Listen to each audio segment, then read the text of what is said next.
meninas e meninos! Nesse vídeo a gente vai falar sobre a prescrição. De acordo com o artigo 189 do Código Civil, violado o direito, nasce para o titular uma pretensão. Quando você tem a violação de um direito subjetivo seu e busca um provimento condenatório, existe uma pretensão que está sujeita a um prazo. Caso você não exerça o seu direito de ação no prazo, você sofre a prescrição.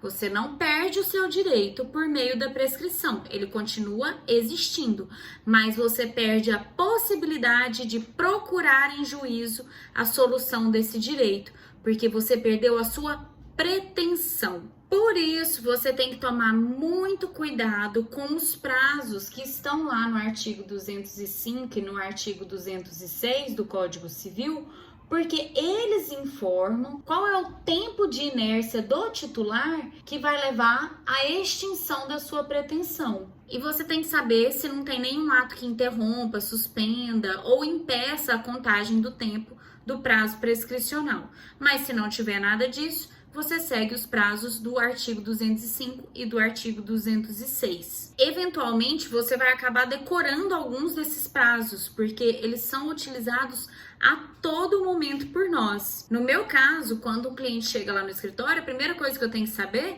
é isso. Deixa eu ver o que é a sua história aqui, deixa eu ver se tem algum prazo, se ainda dá tempo da gente procurar a justiça. A pessoa chega com uma dívida que ela quer cobrar, eu tenho que saber que o prazo da ação de cobrança é de 5 anos. Passou dos 5 anos e o meu cliente não fez nada, ele ficou só esperando, aí já era, não dá mais para eu cobrar. Se eu cobrar, a gente vai perder até o caminho de casa, porque é dívida prescrita. A pessoa não tem obrigação de pagar. Ela paga se ela quiser. Por isso que a gente sempre diz, o direito não socorre aqueles que dormem. Dormiu, já era, perdeu. E é muito importante que você saiba onde a gente começa a contar esse prazo. O STJ consagrou a teoria da accionata, que fala do momento do conhecimento, ou seja, da ciência inequívoca, é o que está aí na súmula 278, é o que está no enunciado 579 da sétima jornada de direito civil, que fala também na ciência inequívoca do dano, no conhecimento, na consciência de que algo de errado aconteceu. Como é que você vai reclamar na justiça de uma coisa que você nem sabe, de um problema que você nem sabe que você tem? O STJ cita bastante esse julgado de 2005, porque foi um julgado muito importante. É um caso de erro médico em cirurgia de hérnia de disco. Esqueceram alguma coisa perto da coluna da pessoa, ela quase ficou paralítica. O problema aconteceu em dezembro de 1992 e a ação em junho de 1996. Então ainda dava tempo dele reclamar dessa cirurgia de 1992. Só que o objeto foi esquecido lá bem antes, lá na coluna dele. O negócio ficou lá doendo muito tempo, entendeu? Um outro caso que ficou bem famoso foi de uma mulher em que o médico esqueceu uma agulha cirúrgica dentro do corpo dela quando ela fez o parto do último filho que ela teve em 1979. Ela só foi descobrir por que ela estava passando mal em 1995. Aí o hospital já tá prescrito esse negócio, porque se foi a gente mesmo, tô falando que foi, já tem muito tempo, então passou da hora de você reclamar. Mas como ela ia reclamar de uma coisa que ela nem não sabia? Então, o nosso entendimento é, a partir da ciência inequívoca, do conhecimento daquilo que aconteceu, é possível a contagem do prazo prescricional, em razão da aplicação da teoria da accionata. Do mesmo jeito que as pessoas têm pretensões, você também oferece resistência por meio da sua defesa, por meio de uma exceção. Só que os fatos que são alegados em sua defesa, as exceções, também prescrevem no mesmo prazo em que a pretensão. É o que está lá no artigo 190 do Código Civil, que é esclarecido pelo enunciado 415 da quinta jornada, que fala assim, a única coisa que prescreve são as exceções impróprias, ou seja, aquelas que dependem da pretensão. As exceções propriamente ditas, que são autônomas, essas são imprescritíveis. Um exemplo de exceção autônoma que eu coloquei para você é o pagamento. Ah, paguei, mas como tem muito tempo, aí prescreveu? Faz sentido uma coisa dessa? O pagamento não prescreve, mas a compensação de dívida prescreve. Eu não te paguei porque você também não me pagou, então se você também me deve, é melhor a gente compensar. Ué, por que você não falou isso antes? Uma coisa muito importante de você notar é a prescrição não extingue o seu direito, ela extingue só a pretensão, só a sua possibilidade de perseguir esse direito em juízo. O exemplo é aquela dívida horrível que você faz com parente. Não tem nada pior do que dever para parente. Você empresta o dinheiro para o parente e ele não paga. O ódio vai ficar no seu coração pro resto da vida. O Natal da família tá condenado depois disso, porque você sempre tem o sentimento de que a pessoa te deve e não pagou. E você só tem esse sentimento porque realmente você tem o direito de receber. Seu direito não acabou. Vai passar 50 anos e você ainda tem o direito de receber, mas você não tem mais a pretensão, ou seja, você não tem mais a possibilidade de perseguir esse seu direito em juízo. Então, meu bem, supera que você não entrou na justiça porque era parente, entendeu? E pode ficar guardando o seu ódio, pensando que a pessoa te deve porque ela deve mesmo. Como a prescrição não extingue o direito, só a pretensão, você pode renunciar à prescrição depois que ela acontece. É o que diz o artigo 191 do nosso Código Civil. A renúncia pode ser expressa ou tácita. Renúncia expressa é aquela em que você fala, renuncio à prescrição. E a tácita é quando você faz alguma coisa que dá para entender que você renunciou. Por exemplo, a gente tem o caso do Goku, que emprestou R$10 para o Pikachu em 2005 e ele não pagou até hoje, 2020. E tá todo rindo aí, ó. Achou ruim entrar na justiça. Não dá pra ele entrar na justiça. Ele já perdeu a pretensão, ó. Ele já perdeu a pretensão faz tempo, porque o prazo da ação de cobrança é de 5 anos. Mas o Pikachu pode dar na cabeça dele de chegar a qualquer momento e falar assim: toma aqui o seu dinheiro, R$10 que eu estava te devendo. No momento em que ele paga, ele renunciou à prescrição. Ele também pode escrever um documento de confissão de dívida. Devo, não nego, pago quando puder. Isso é uma manifestação expressa de renúncia à prescrição. E detalhe, se ele pagar a dívida, também não pode reclamar que pagou a dívida prescrita, não. É isso que ele está falando no 882. Não se pode repetir o que se pagou para solver dívida prescrita. Ah, eu paguei, estava prescrito, eu não sabia que estava prescrito, devolve meu dinheiro. Pagou porque quis, porque direito de receber eu tinha, então vai chorar pra lá. Tem uma jurisprudência muito interessante a respeito das consequências da renúncia da prescrição. A pessoa pagou um pedaço daquilo que ela devia, então renunciou à prescrição, né? Só que ela não pagou tudo, ficou faltando uma complementação.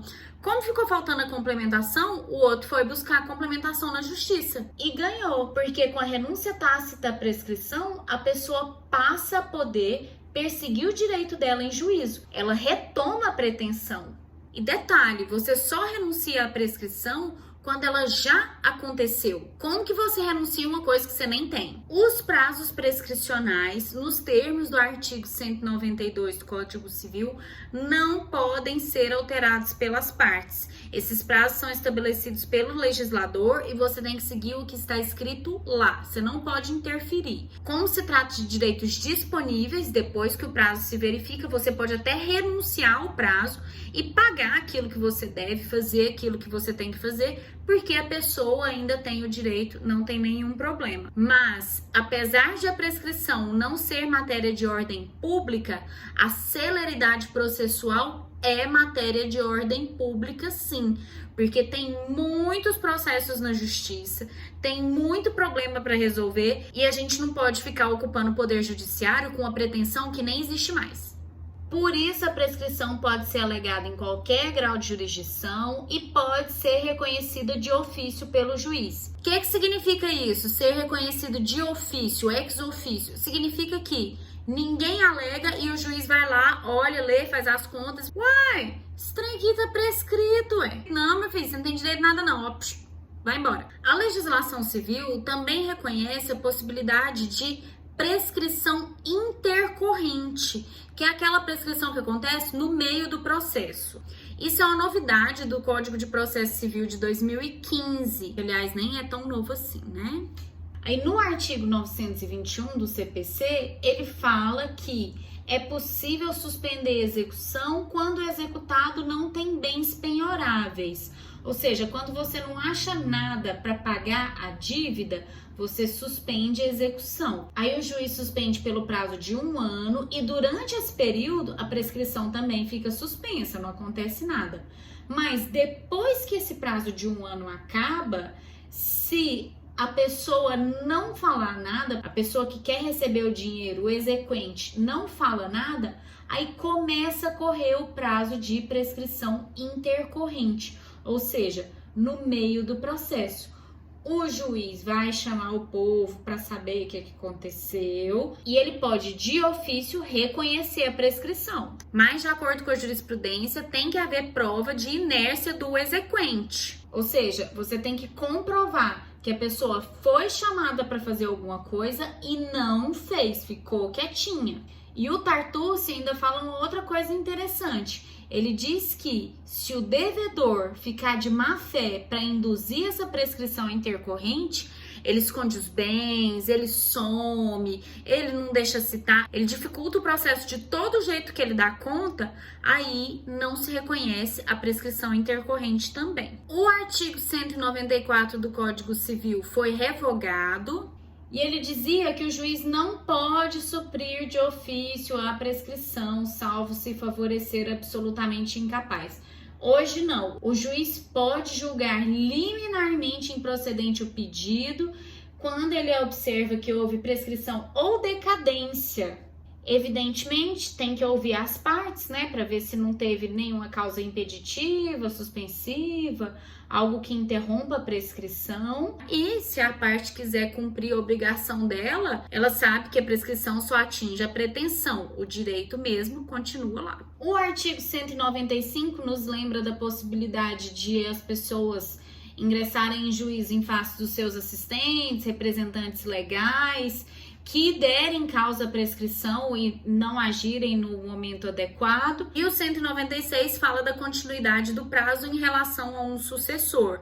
Então, se há uma empresa que está sujeita a um prazo prescricional, esse prazo continua a correr, mesmo quando a empresa troca de mãos. De igual modo acontece nas sucessões causa-mortes. Quando alguém morre, os herdeiros continuam sujeitos àquele prazo que já corria antes do falecimento da pessoa que é sucedida. As causas de impedimento e suspensão são aquelas em que não corre a prescrição. Ou ela começa e para de correr, e aí ela continua correndo de onde ela parou depois, ou ela nem começa. Eu coloquei os artigos aí para você. Você vai ler e vai pensar sobre eles, ó. Entre os cônjuges, entre ascendentes e descendentes, durante o período do poder familiar.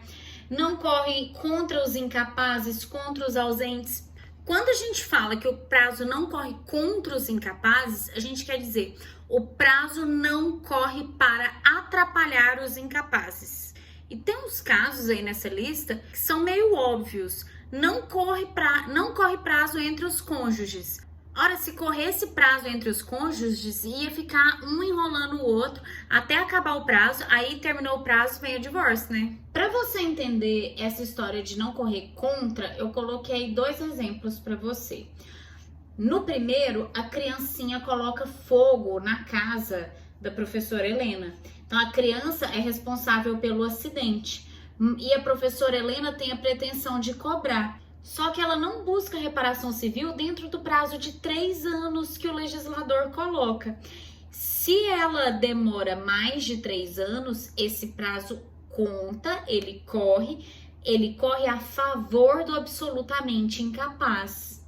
Diferentemente acontece se o prazo correr para atrapalhar o absolutamente incapaz. Nesse segundo exemplo, a criança é a dona do imóvel, então o prazo não corre para atrapalhar ela. Vai ficar esperando o menininho deixar de ser absolutamente incapaz quando ele fizer 16 anos, aí o prazo corre contra ele. No caso de pendência de ação de evicção, lá do artigo 199, inciso 3º, não dá para correr porque não tem nem jeito de você saber quem é o responsável de quem que você vai cobrar o quê. Vera Fischer bate no carro de Reinaldo Gianecchini. Só que no meio dessa história toda, vem a Raquel e diz que na verdade o carro é dela, que ela foi furtada lá na fronteira do Paraguai e que esse carro é dela e a Vera Fischer tem que pagar para ela porque o carro é dela.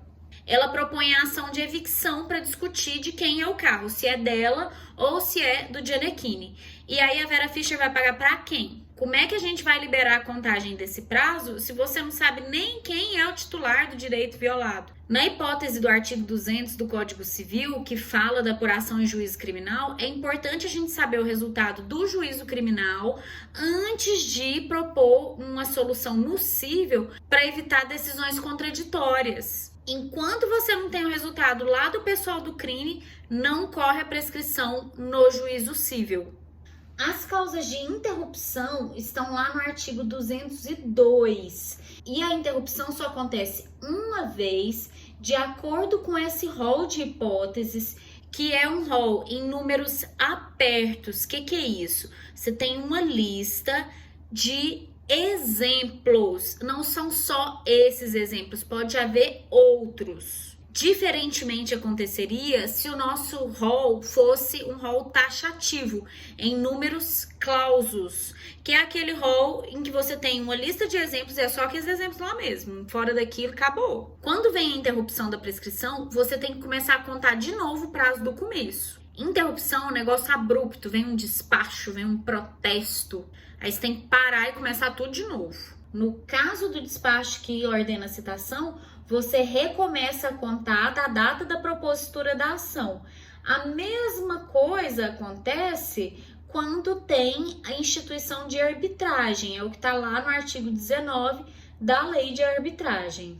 A prescrição pode ser interrompida por qualquer interessado e quem vai dizer quem é interessado ou não é o julgador lá no caso concreto. E o ato que interrompe a prescrição, ele é personalíssimo, ou seja, cada um por si, Deus por todos, cada um cuida do seu. Só no caso de obrigação solidária que o ato de um aproveita aos demais. Se o legislador não falar nada, não disser nada quanto ao prazo, nós consideramos o prazo estabelecido pelo artigo 205 do Código Civil, que é o prazo decenal, o prazo de 10 anos para pretensões condenatórias que versem sobre direitos subjetivos de natureza pessoal ou real.